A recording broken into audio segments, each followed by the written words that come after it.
Abonnez-vous à notre chaîne et activez les notifications pour ne rien manquer de nos histoires passionnantes. Dites-nous de quelle ville vous nous regardez. Partagez cette vidéo avec quelqu'un qui a besoin d'entendre ce message. Le château de Chenonceau, l'un des édifices les plus impressionnants de France, recèle de sombres secrets sous son apparence majestueuse. Surnommé le Château des Dames, façonné par des femmes puissantes au fil de l'histoire, il dégage une élégance qui dissimule le poids de sa malédiction. Dans ses couloirs, d'anciens échos de rires et de pas semblent se mêler à des murmures de désespoir, comme si le château était un être vivant, prisonnier de son propre passé. Là vit Isabelle, une jeune architecte ambitieuse qui, après des années d'études et de succès, a enfin l'opportunité de restaurer les ruines du château. Son ambition est grande, rendre à Chenonceau sa splendeur d'antan, ignorant que la malédiction qui plane sur les lieux serait son plus grand défi.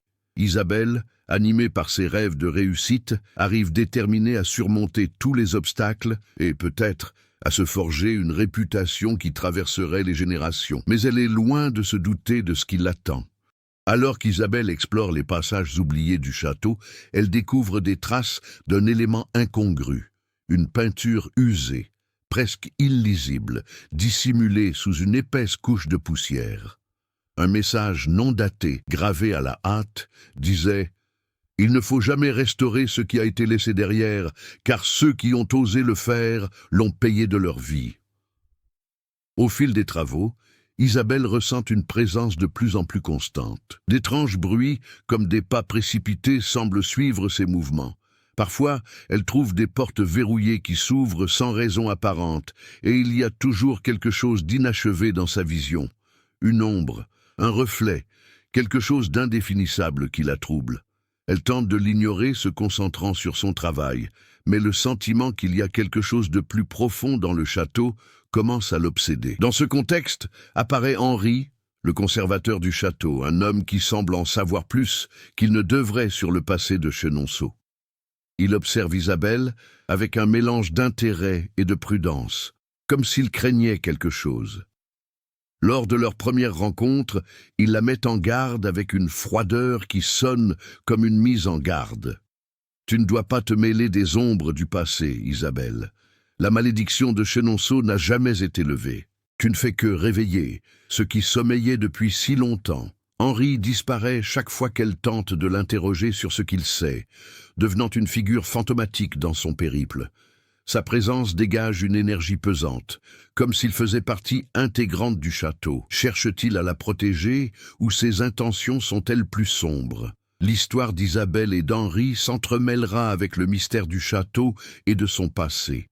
Mais la question demeure, qu'est-il réellement arrivé à ceux qui ont tenté de restaurer Chenonceau avant elle? Isabelle ressentait le poids du château de Chenonceau à chaque pas. L'imposante bâtisse, chargée d'histoire, semblait l'observer, comme si chaque pierre, chaque arche, chaque colonne gardait un secret depuis des siècles. Chenonceau n'était pas qu'un château, c'était un symbole de puissance, de beauté et de tragédie, bâti par des femmes déterminées, mais aussi marqué par des événements qui n'auraient jamais dû se produire. L'idée de restaurer le château lui paraissait un honneur.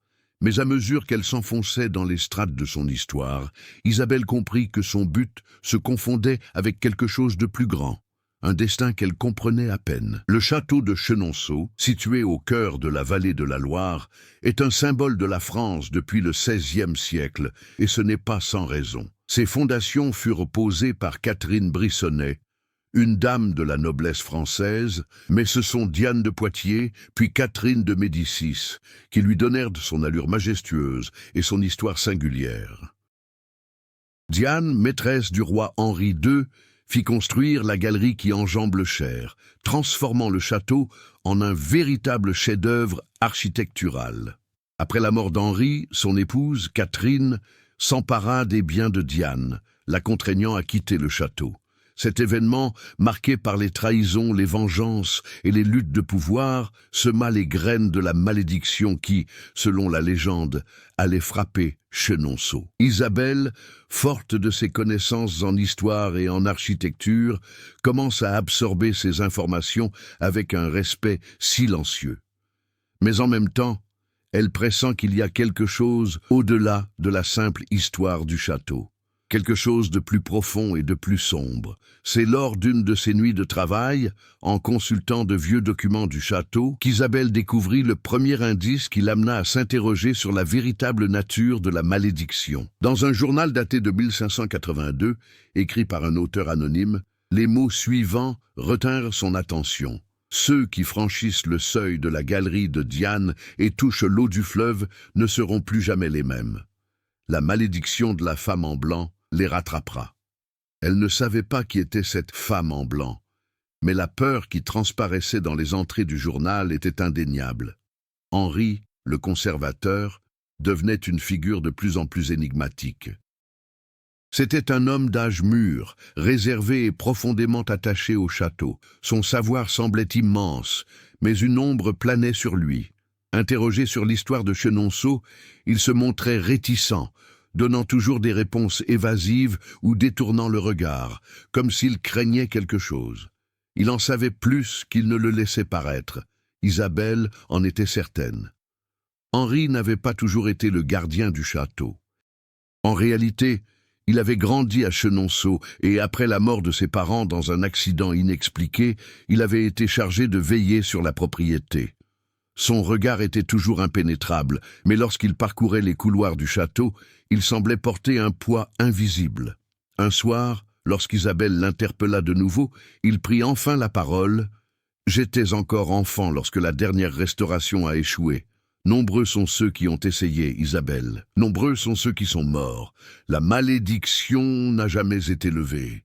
J'ignore ce que vous espérez trouver, mais le château cache certaines choses. Vous êtes surveillé. » Ces mots, prononcés avec tant de calme, firent frissonner Isabelle.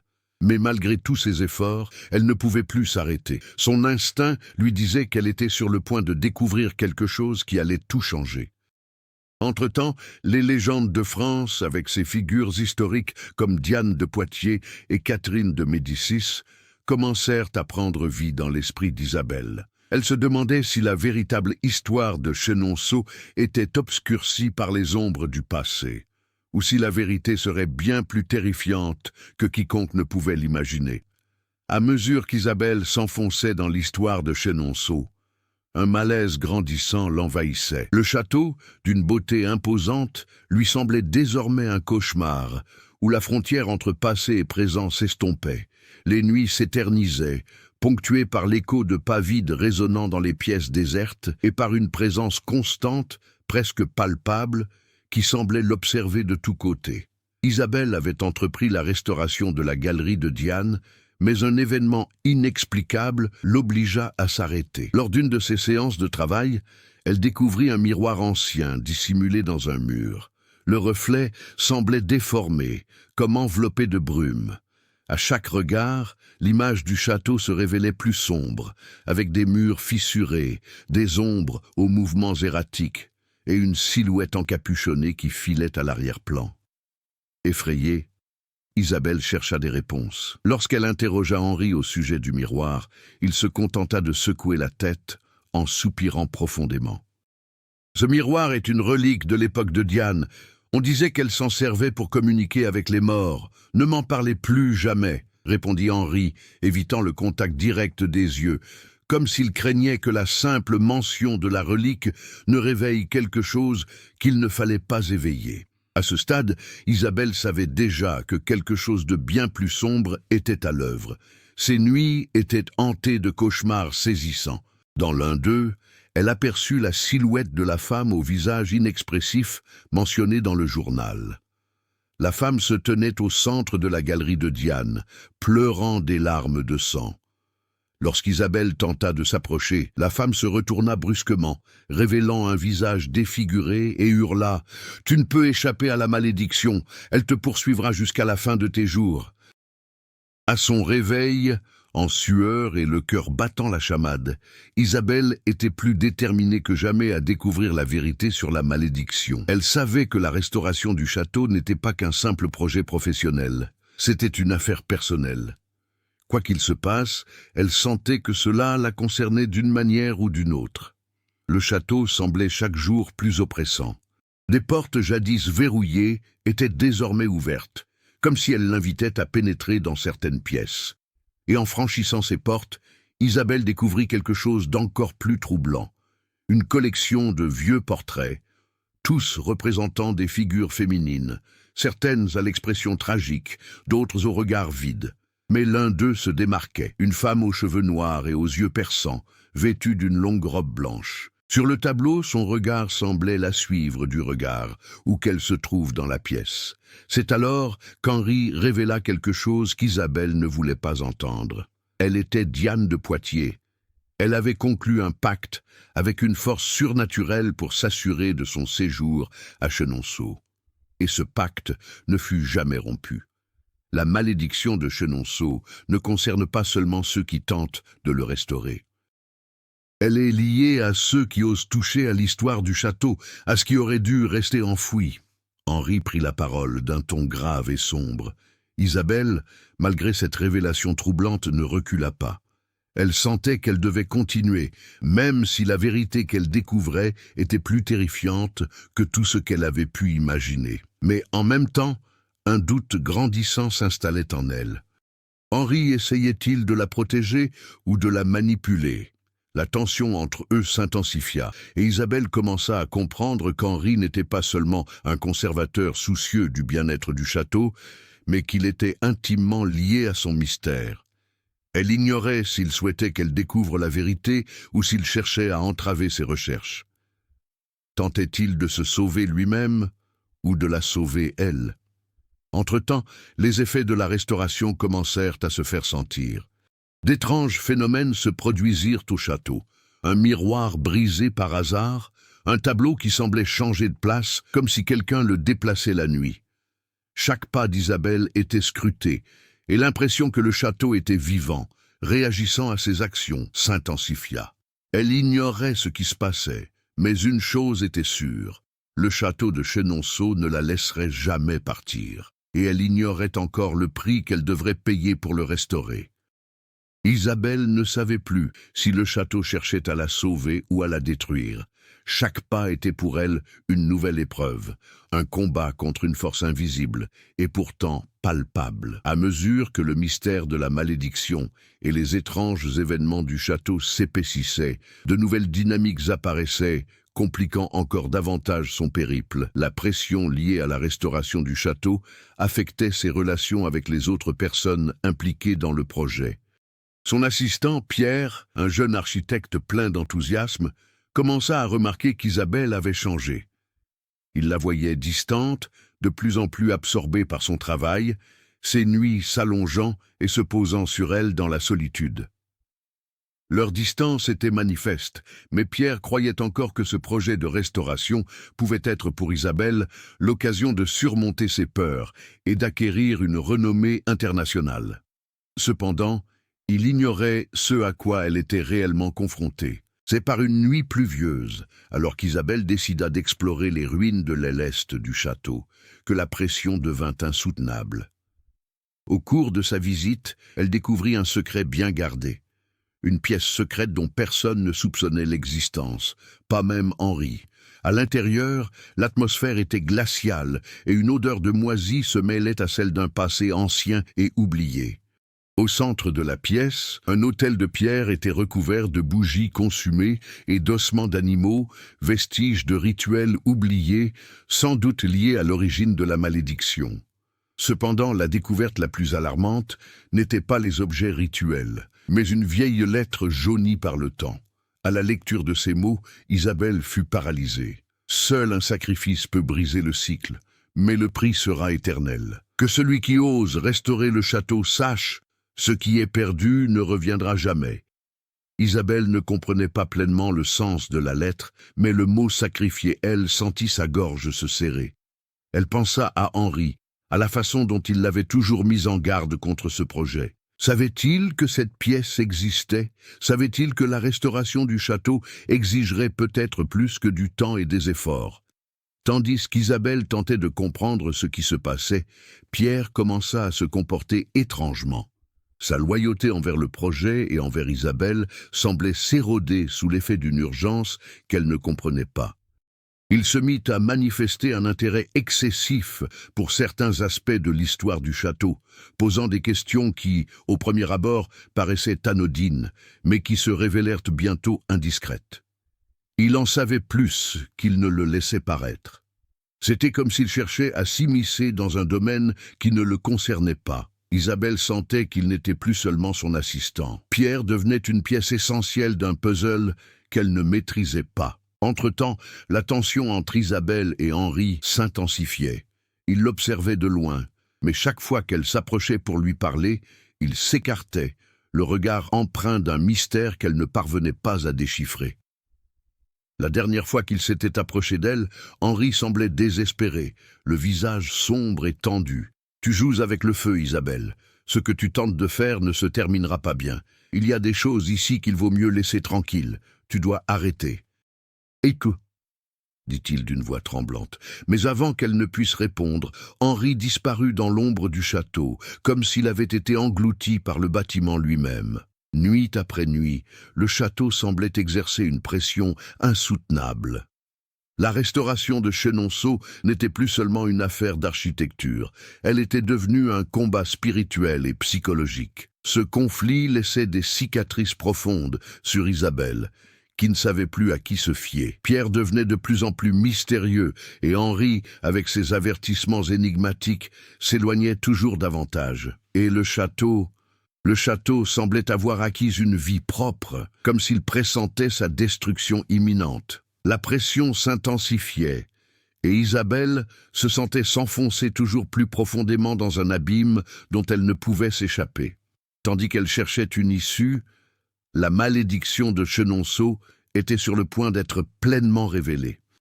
Chaque personne présente dans ce château semblait y être pour une raison précise, et le rôle d'Isabelle dans l'histoire devenait à la fois plus clair et plus complexe. C'était une course contre la montre, une lutte acharnée pour percer les secrets de Chenonceau avant que la vérité ne l'engloutisse. À chaque pas, à chaque découverte, le sentiment d'un destin inéluctable se faisait de plus en plus pressant. Que faudrait-il pour briser le cycle? Qui ou quoi devrait être sacrifié? Le château de Chenonceau, avec son architecture imposante et son atmosphère empreinte de mystère, devenait une prison pour Isabelle. Chaque couloir qu'elle parcourait, chaque pierre qu'elle touchait semblait profondément liée au passé, à une malédiction qui s'enracinait comme une terre fertile. Mais jusqu'à cet instant, elle n'avait pas encore pleinement saisi le pouvoir que le château exerçait sur elle. Quoi qu'il se passe, cela semblait désormais imminent. C'est par un matin pluvieux, alors qu'Isabelle était seule dans le château, que tout bascula. Après une nuit de travail intense, elle se rendit à la galerie Diane, la partie la plus célèbre et la plus énigmatique du château. Elle avait toujours ressenti quelque chose d'étrange à propos de cet endroit, comme s'il était le cœur battant de l'édifice. Mais cette nuit-là, ce qu'elle y découvrit allait changer sa vie à jamais. Quand Isabelle entra dans la galerie, l'air était glacial. Le bruit de ses pas résonna contre les murs de pierre, mais quelque chose d'autre semblait emplir l'espace. Une présence, une énergie inexplicable. Parvenue au centre de la galerie, elle aperçut une silhouette devant elle, une ombre haute et élancée qui semblait surgir des ténèbres. C'était la femme en blanc. Isabelle frissonna en reconnaissant la silhouette, la même qu'elle avait vue dans ses cauchemars et sur le tableau du château. La femme n'avait pas de visage, mais ses yeux brillaient comme des flammes, hypnotisant Isabelle. La voix qui s'échappait de ses lèvres n'était pas humaine. C'était un murmure profond, presque éthéré. « Tu as tenté de réparer ce qui était brisé, Isabelle. Désormais, il n'y a plus de retour en arrière. Tu le paieras de ton âme, dit la silhouette, d'une voix qui résonnait comme un écho lointain. Avant qu'Isabelle puisse réagir, la femme tendit la main, et d'un mouvement brusque, la réalité autour d'elle sembla se distordre. Le temps s'arrêta. Le château qui lui avait paru si solide s'effondra, comme s'il se désintégrait sous ses yeux. Les murs fondirent, le sol trembla, et les chuchotements devinrent assourdissants. Dans le chaos, Isabelle aperçut l'impossible. Un portail s'ouvrit au fond de la galerie, une brèche dans la structure même du château. De l'autre côté, elle vit des scènes d'un passé sombre et lointain.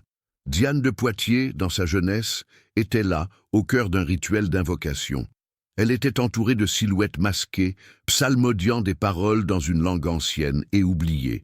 Le rituel semblait avoir invoqué une force terrible, une force qu'il ne fallait surtout pas appeler. Et puis, soudain, Isabelle comprit. La malédiction de Chenonceau était d'une toute autre nature. Il ne s'agissait pas simplement de pouvoir ou de vengeance. Diane, obsédée par l'immortalité et la domination du château, avait conclu un pacte avec une force qui dépassait l'entendement humain. Elle avait scellé la malédiction du château, et à présent, celle-ci revenait réclamer son dû. Isabelle, indécise, fut irrésistiblement attirée par le portail. Chaque pas lui semblait une lutte contre la réalité elle-même. La peur l'envahissait, mais une étrange détermination l'animait également. Elle savait qu'il était impossible de faire demi-tour. Le destin de Chenonceau, et peut-être le sien, était lié à ce portail. Dès qu'Isabelle franchit le seuil, elle fut enveloppée d'une obscurité impénétrable. Lorsque sa vue s'habitua à l'obscurité, elle vit Henri debout devant elle. Mais il n'était plus l'homme qu'elle connaissait. Il était différent, plus âgé, le visage marqué par des siècles de souffrance.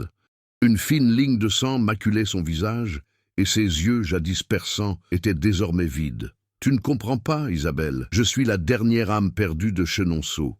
La malédiction ne pesait pas seulement sur le château, mais sur tous ceux qui ont osé s'en mêler. À présent, tu en fais partie aussi. Il n'y a pas d'échappatoire, dit Henri, sa voix un murmure lointain. Il s'approcha lentement, et la réalité autour de lui se désintégra encore davantage.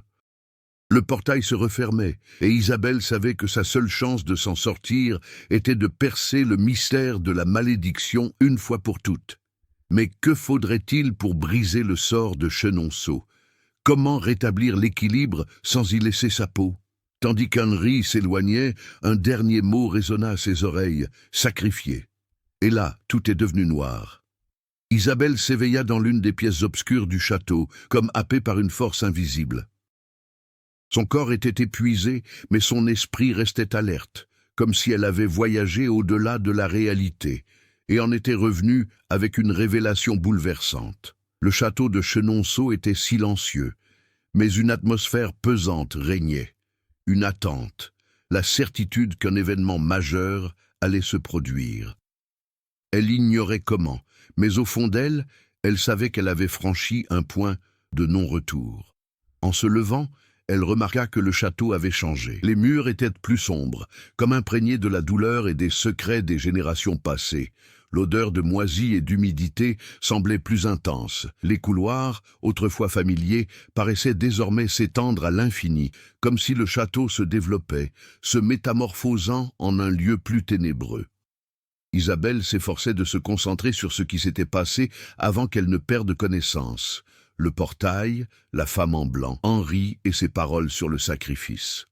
C'était clair maintenant. Le château n'était pas qu'un simple bâtiment. C'était un être vivant, façonné par une force qui transcendait le temps et l'espace. Mais qu'est-ce que cela signifiait? Sacrifier et qui ou quoi devait être sacrifié pour briser le cycle qui le maintenait prisonnier? L'idée du sacrifice la hantait, mais elle n'avait plus le temps d'y réfléchir. Elle sentait que pendant son inconscience, le château était devenu encore plus impitoyable. Son destin était lié à celui de Chenonceau. Elle savait qu'elle devait trouver un moyen de briser la malédiction. Et vite, avant qu'il ne soit trop tard. Henri avait disparu, pour une raison inconnue. Son absence était troublante, car il avait toujours été présent, tantôt comme allié, tantôt comme une ombre. Il avait quitté le château, ce qui ne faisait qu'accentuer le sentiment que le temps était compté. Pierre, en revanche, était plus présent que jamais. Il l'observait avec une intensité croissante, les yeux emplis d'une préoccupation qu'Isabelle reconnaissait désormais comme quelque chose de plus profond. Ce n'était pas seulement de la loyauté, il y avait une étrange complicité dans ses gestes, comme s'il en savait plus qu'il ne le laissait paraître. Déterminée à résoudre le mystère, Isabelle décida de le confronter. C'est par une nuit calme, alors qu'elle fouillait les vieilles archives du château, que Pierre finit par l'aborder. « Tu ne comprends pas, Isabelle. Ce que tu tentes de faire n'est pas seulement dangereux, c'est inévitable. Le château t'a choisi, comme il a choisi tous ceux qui t'ont précédé. La malédiction est irrévocable. Elle a juste besoin de temps pour se renouveler. » Pierre prit la parole, d'une voix empreinte d'une intonation qu'Isabelle ne parvint pas à identifier. Elle le regarda, le cœur battant la chamade sous le coup de la révélation. Tout s'éclairait enfin. Pierre savait ce qui se passait, mais il ne semblait pas craindre le château comme elle. Quelque chose avait changé en lui. La pression de tous ces événements commençait à éroder la confiance qu'elle lui portait. Pierre n'essayait pas de l'aider. Il se préparait à quelque chose qu'Isabelle ne comprenait pas encore. « Pourquoi ne me l'as-tu jamais dit avant ?» demanda Isabelle, la colère et la peur se mêlant dans sa voix. Pierre fit un pas vers elle, le visage grave et impassible. « Parce que tu devais le découvrir par toi-même. J'ai déjà fait ma part. Maintenant, tu dois choisir, te sacrifier ou devenir une victime de la malédiction. Le château exige toujours un prix. » dit-il d'un ton glacial. Un sentiment de désespoir submergea Isabelle. Elle était seule dans ce château, ses murs et ses couloirs à la merci d'une force qu'elle, Pierre et Henri, ne comprenaient pas pleinement. Le sacrifice était-il le seul moyen d'échapper à la mort? Et si oui, qui serait choisi? Elle-même, comme le château semblait le suggérer, ou quelqu'un d'autre?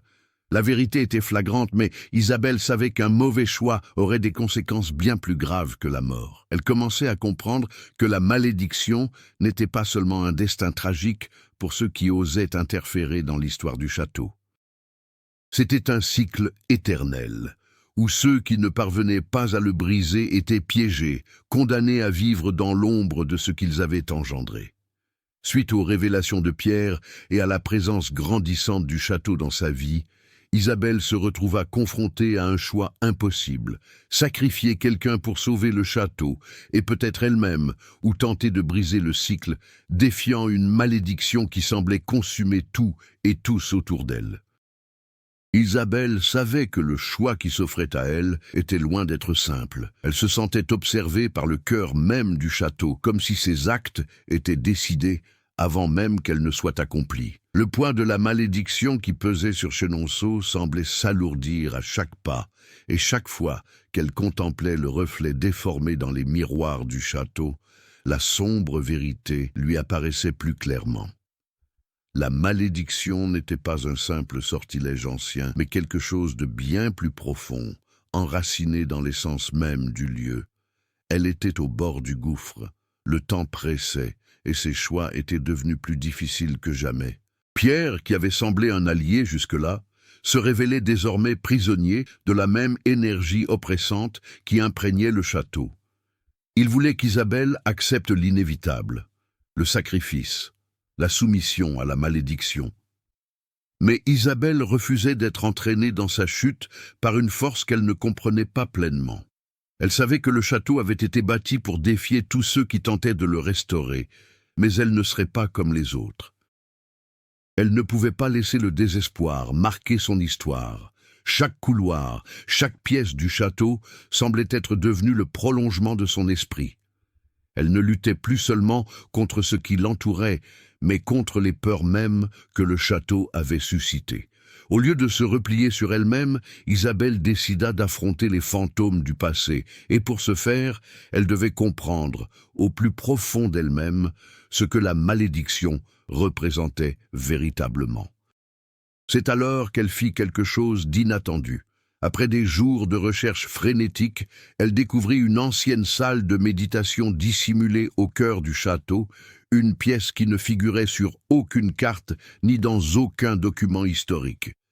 Là, une tapisserie ancienne était accrochée au mur, représentant une scène singulière. Diane de Poitiers, en plein rituel, mais pas seule. À ses côtés, une femme au visage recouvert d'un manteau blanc. Isabelle comprit que cette figure n'était pas une simple représentation symbolique, c'était elle-même. La tapisserie regorgeait de symboles qu'elle reconnaissait, tirés de textes anciens, mais il y avait quelque chose de plus, une sorte de clé dissimulée entre les lignes. Isabelle observa le motif et réalisa quelque chose qu'elle n'avait jamais remarqué auparavant. Diane ne concluait pas un pacte seul. Il y avait une présence, une force qui semblait non humaine, mais émanant du château lui-même, alimentée par l'ambition de Diane. La femme au manteau blanc, toujours considérée comme une victime, semblait en réalité être la personnification même de la malédiction. Et plus troublant encore, Isabelle était d'une manière ou d'une autre liée à elle. C'est à ce moment précis qu'Isabelle comprit. La malédiction ne visait pas seulement ceux qui avaient osé restaurer le château. Elle touchait les désirs mêmes de pouvoir et de contrôle, l'inéluctabilité du cycle. Diane avait conclu un pacte, mais, comme tout ce qui est alimenté par une ambition démesurée, le prix à payer était bien plus élevé qu'elle ne l'avait jamais imaginé. Isabelle n'était pas une simple restauratrice.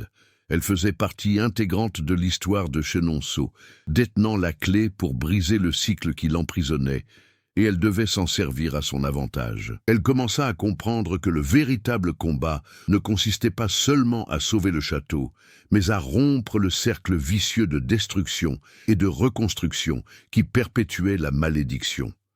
Déterminée à trouver une issue, Isabelle alla voir Henri, qui, elle le savait, portait le poids de toutes les souffrances et les erreurs du passé. Mais, contrairement à ce qu'elle imaginait, Henri n'était plus distant ni évasif. Il était prêt à l'aider car, d'une certaine manière, lui aussi avait compris qu'elle était la seule capable de briser la malédiction des Chenonceaux. Il fallait accepter la vérité du passé, mais aussi apprendre à la transcender. Tu n'es plus une étrangère, Isabelle. Tu es la clé de notre libération. Mais pour briser le cycle, tu dois renoncer à ce qui t'est le plus précieux. Alors seulement le château sera restauré et la malédiction levée, lui dit Henri, avec une expression mêlée de douleur et d'espoir. Isabelle sentait le poids immense de ses paroles. Le sacrifice était une réalité qu'elle ne pouvait plus nier, mais la vraie question était, qu'était-elle prête à sacrifier ? Elle se tourna vers le château, sentant son regard ancestral peser sur elle, comme s'il devinait sa décision avant même qu'elle ne la prenne. Ce qu'elle chérissait le plus, c'était son identité, son ambition et le désir d'être reconnue comme la restauratrice du château. Mais ce désir était en train de créer la prison même dont elle voulait s'échapper. Isabelle a fait son choix. Elle se détourna de ce qui subsistait de ses espoirs. Ce ne serait ni le château, ni l'histoire qui définirait qui elle serait. Son sacrifice serait de renoncer à sa quête de reconnaissance. Elle ne restaurerait pas le château pour devenir une figure légendaire. Elle restaurerait ce qui pouvait l'être, les vies que le château avait détruites, les histoires effacées. Isabelle commença à briser les enchantements du château, se libérant ainsi de l'emprise du sortilège. L'énergie qui l'entourait se transforma. Le château semblait s'effondrer, mais non de façon destructrice. Il renaissait, comme si chacun de ses pas était un écho de guérison. Elle ignorait si la malédiction serait complètement brisée ou si le cycle prendrait définitivement fin. Mais une chose était sûre, la véritable transformation ne venait pas de la guérison physique, mais de la libération spirituelle. Le château de Chenonceau, qui n'avait jadis semblé qu'un symbole de grandeur et de beauté, se révélait désormais comme un lieu de transition, un seuil entre le passé et l'avenir, entre la malédiction et une possible rédemption. Isabelle, ayant fait le choix difficile de renoncer à ses propres désirs et de chercher le véritable sens de son sacrifice, savait que le moment décisif approchait. L'énergie du château se transformait comme s'il prenait conscience de la profondeur de sa métamorphose. Henri, le visage plus grave que jamais, s'approcha d'Isabelle le lendemain matin. Il paraissait plus âgé, et ses yeux étaient désormais emplis d'une immense tristesse. Les mots qu'il lui avait adressés plus tôt résonnaient encore dans son esprit. Le château a été façonné par ceux qui l'ont construit, mais sa véritable reconstruction viendra de ceux qui ont appris à le libérer. Isabelle savait qu'il avait raison, mais des doutes persistaient. Restaurer le château n'était pas simplement soulever des pierres et réparer les fissures des murs. C'était une œuvre de rédemption, de renaissance. Le château ne serait véritablement restauré que lorsque ses fantômes seraient définitivement affrontés. Pierre, quant à lui, n'était plus que l'ombre de lui-même.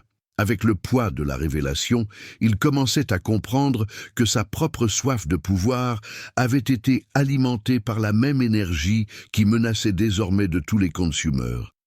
Il avait été un rouage essentiel du cycle de la malédiction, et il n'y avait plus de retour en arrière possible. Il était prisonnier du château autant qu'Isabelle, mais contrairement à elle, il n'avait pu se libérer des ténèbres qui le dominaient. Isabelle sentait qu'en affrontant la malédiction de front, elle devrait aussi se confronter à la vérité que Pierre incarnait. Il n'était pas simplement un assistant perdu dans l'ombre du château, mais le reflet déformé de ses propres peurs et ambitions. Pierre était devenu le reflet de ce qu'elle aurait pu devenir si elle n'avait pas affronté les horreurs que le château lui offrait. « Isabelle, tu ne peux pas y arriver seule. J'ai fait des choses irréparables. Mais tu peux encore changer le cours des choses. Tu dois choisir. Nous savons toutes les deux que le pardon est impossible. »« Impossible !» dit Pierre, ses paroles sonnant à la fois comme une supplique et un avertissement. La pression montait. Le château était en proie au chaos, comme s'il attendait la conclusion du rituel, ou peut-être le choix final.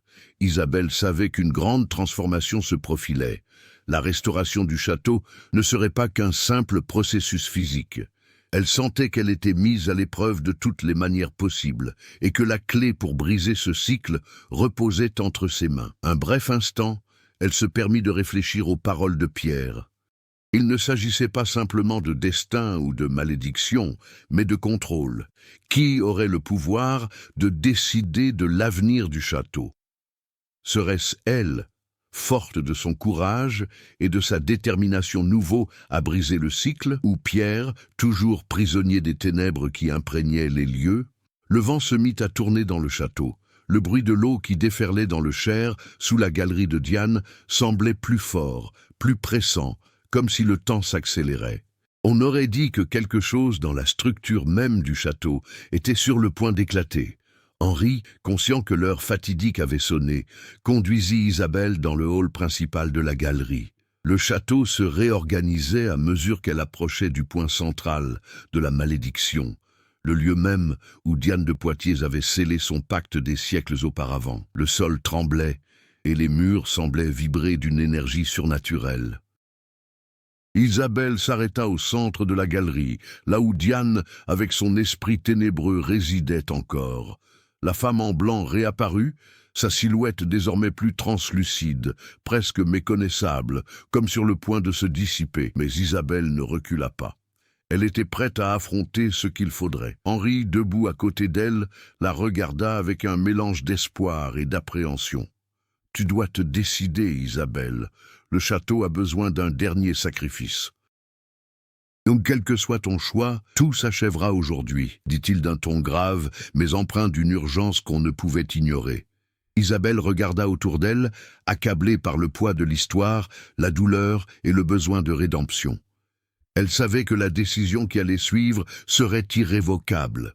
Le château était prêt à recevoir le sacrifice, mais elle ignorait encore si ce qui allait se produire lui apporterait la liberté ou un nouvel emprisonnement. Avec un profond soupir, elle jeta un dernier regard à Pierre et Henri, et les mots qui s'échappèrent de ses lèvres furent chargés d'une force inattendue. « Je choisis la liberté pour tous, même si le prix à payer est élevé. » Le château de Chenonceau était en proie à une agitation frénétique. Chaque pierre semblait vibrer, chaque ombre dansait sur les murs, et l'air était lourd de l'appréhension de ce qui allait se produire. Isabelle avait l'impression que le temps s'étirait interminablement. La femme en blanc, qui lui avait paru auparavant un spectre lointain et impersonnel, se tenait maintenant devant elle, plus réelle que jamais.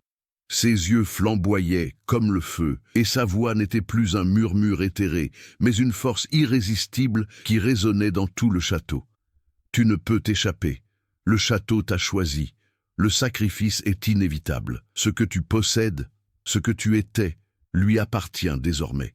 Dit la femme, avec une intensité qui sembla transpercer l'âme d'Isabelle. Mais Isabelle n'hésita pas. Sa décision était prise. Le poids du destin qui l'avait jadis écrasé était désormais une force puissante en elle. Le château, son histoire, sa malédiction, tout était lié à son choix. Il lui fallait maintenant non pas se cacher derrière ses peurs et ses incertitudes, mais affronter l'ultime confrontation de front. Le temps sembla suspendu tandis qu'Isabelle s'approchait de l'hôtel central, au cœur du château, là où Diane de Poitiers avait scellé le pacte. Là, elle savait que son voyage prendrait fin, d'une manière ou d'une autre. Le château était prêt à exiger son dû. La femme en blanc s'avança, comme si l'essence même du château s'animait. Son manteau flottait au vent, une apparition qui semblait défier la réalité. Mais Isabelle, plus résolue que jamais, s'avança. Son cœur battait la chamade, mais son regard restait inébranlable. Elle n'était plus seule. Henri, Pierre et même l'esprit de Diane étaient là, d'une certaine manière, tous liés par la même malédiction. « Je ne suis pas votre prisonnier. Je ne fais plus partie de ce cycle. » Isabelle prit la parole, sa voix résonnante avec force. Chaque mot était une pause, une prise de distance avec la malédiction qui s'était emparée de ceux qui avaient osé pénétrer dans le château. Elle savait qu'elle devait se battre de toutes ses forces pour briser le lien qui la retenait prisonnière du château. Henri s'approcha, la douleur sur son visage reflétant le poids de siècles de souffrance. Il savait ce qui se passait. Il savait que le sacrifice qu'Isabelle s'apprêtait à faire n'était pas seulement le sien, mais celui de tous. Elle était déterminée à briser la malédiction, même si cela signifiait changer à jamais le cours de l'histoire du château. D'un geste de la main, Henri prit la sienne, plongeant son regard dans le sien avec une compréhension silencieuse. « Je t'ai libéré du fardeau que j'ai porté si longtemps. À présent, c'est à ton tour de nous libérer tous. » dit-il, la douleur dans ses yeux se transformant en une expression d'acceptation. La femme en blanc s'avança, sa présence devenant écrasante, mais Isabelle ne recula pas. Au cœur du château, là où les lignes temporelles s'entremêlaient, elle sentit une force grandissante, comme si l'essence même de la malédiction cherchait à l'arracher à son emprise. Mais Isabelle ne fléchit pas. Elle serra fort l'amulette de Diane qu'elle avait trouvée plus tôt, symbole d'une histoire de pouvoir et de sacrifice. À présent, elle était devenue le symbole de sa résistance. Isabelle ferma les yeux et d'un seul mot, scella le destin de Chenonceau. Liberté. Le château, comme s'il prenait conscience de la gravité de son choix, se mit à vibrer violemment. Le craquement des pierres et l'écho d'un vent surnaturel emplirent l'air. La femme en blanc, jadis imposante, sembla à présent vaciller. Le manteau blanc qui l'enveloppait commença à se dissoudre, comme consumé par l'essence même de la malédiction. L'énergie de la femme, qui semblait être le cœur du château, se retirait, se dissolvant lentement. L'équilibre qu'Isabelle avait rétabli brisait la malédiction qui l'emprisonnait. Mais ce qui s'est passé ensuite était quelque chose qu'Isabelle n'aurait jamais pu prévoir. Un éclat de lumière déchira l'air, l'aveuglant un instant. Lorsqu'elle rouvrit les yeux, le château était différent. La sensation d'emprisonnement, l'énergie oppressante qui emplissait toujours les couloirs, avait disparu. L'air semblait plus léger, plus pur, comme si le château respirait enfin à nouveau. Le poids de la malédiction qui avait si longtemps hanté Chenonceau s'était dissipé, et avec lui l'impression que le château était un être vivant, se nourrissant des ambitions et des peurs de ceux qui osaient le défier. Isabelle regarda autour d'elle, incrédule. Pierre était là, immobile, comme s'il faisait partie intégrante du décor, libéré des ténèbres. Henri semblait lui aussi plus léger, comme libéré du poids de siècles de souffrance. Le château paraissait transformé à jamais. La présence de la femme en blanc avait disparu, tout comme la sensation d'être observée par une force invisible. Isabelle savait que la bataille était gagnée, mais en même temps, le véritable sacrifice avait été consenti. Le château était libre, mais elle avait aussi laissé derrière elle une part d'elle-même. Elle n'était plus la même femme qu'au départ. Elle avait évolué, mûri, et maintenant le château, avec toute son histoire et son mystère, avait enfin trouvé la paix. La malédiction de Chenonceau était brisée, et avec elle, le cycle de souffrance et de sacrifice prenait fin. Le château de Chenonceau laissa enfin échapper un soupir de paix. Le poids de la malédiction qui l'avait hanté pendant des siècles s'était enfin dissipé comme la brume matinale, laissant place à la clarté d'un nouveau départ. Isabelle se tenait là, silencieuse, au centre de la galerie, le regard fixé sur les murs du château, qui reflétaient désormais la lumière différemment. L'air était frais et le soleil commençait à inonder les couloirs obscurs qui, jadis, semblaient tout engloutir. Henri et Pierre étaient à ses côtés, observant eux aussi, mais dans un silence qui trahissait une profonde transformation. Ils n'étaient plus prisonniers du passé. Désormais, ils étaient libérés du fardeau qui les avait emprisonnés. L'histoire de Chenonceau avait été réécrite, mais qu'est-ce que cela signifiait pour eux? Henri, avec l'expression la plus douce, prit enfin la parole. « Je n'aurais jamais imaginé vivre assez longtemps pour voir ce moment. La malédiction, l'histoire, tout ce qui nous tenait captifs est terminé. » Il prit une profonde inspiration, comme pour se libérer du poids de siècles de souffrance. Son regard, jadis empli de culpabilité et de désespoir, exprimait désormais une paix qu'Isabelle n'aurait jamais imaginé y voir. Pierre, qui se tenait plus loin, s'approcha lentement. Ses yeux, auparavant sombres et emplis de culpabilité, reflétaient désormais une sorte de regret, mais aussi de gratitude. Il s'agenouilla devant Isabelle, non pour implorer son pardon, mais en signe de profonde reconnaissance de sa force. « Isabelle, tu n'as pas seulement sauvé le château, tu nous as sauvés. Je n'aurais jamais pu faire ce que tu as fait. Merci. » Isabelle le regarda, percevant la sincérité de ses paroles.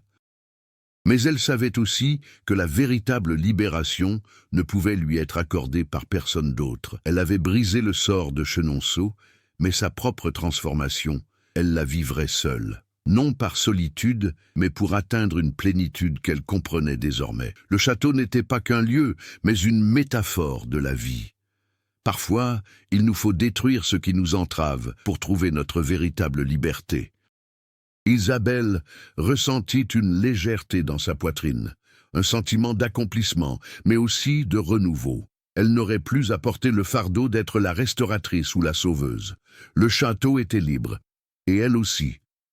En quittant la galerie centrale, elle contempla une dernière fois les murs de Chenonceau, baignés de lumière, et éprouva un sentiment de gratitude. Non pas pour avoir résolu l'énigme, mais pour avoir appris la leçon la plus importante. La véritable liberté naît de la libération du passé. Le château était désormais en harmonie avec le monde qui l'entourait, non plus une prison, mais un monument de résistance et de renouveau. Et Isabelle, tournée vers l'avenir, savait que malgré les épreuves, elle avait trouvé la paix qu'elle avait tant désirée. Des mois s'étaient écoulés depuis la levée de la malédiction de Chenonceau. Le château, désormais restauré, était visité par des touristes et des érudits, mais pour ceux qui connaissaient sa véritable histoire, il représentait quelque chose de bien plus profond. La transformation qu'avaient vécue Isabelle et les autres. Henri se retira pour vivre une vie tranquille, loin des ombres de son passé, tandis que Pierre, bien que toujours marqué par ses erreurs, trouva un nouveau but en contribuant à préserver la mémoire du château. Isabelle, quant à elle, ne retourna jamais à Chenonceau. Elle suivit son propre chemin, laissant derrière elle une question sans réponse. Que se passe-t-il lorsque la malédiction est brisée, mais que l'histoire n'est jamais complètement effacée? Si le parcours d'Isabelle et les mystères de Chenonceau vous ont touché, mais n'hésitez pas à partager votre avis en commentaire. Quel aspect de l'histoire vous a le plus surpris? Auriez-vous, vous aussi, choisi de briser la malédiction ou auriez-vous fait un sacrifice pour sauver les autres? Mais surtout, selon vous, que se passe-t-il lorsqu'on rompt un cycle mais qu'on laisse une part du passé derrière soi? Partagez vos réflexions ci-dessous et n'oubliez pas de liker et de vous abonner pour découvrir d'autres histoires passionnantes comme celle-ci. À bientôt pour une nouvelle aventure.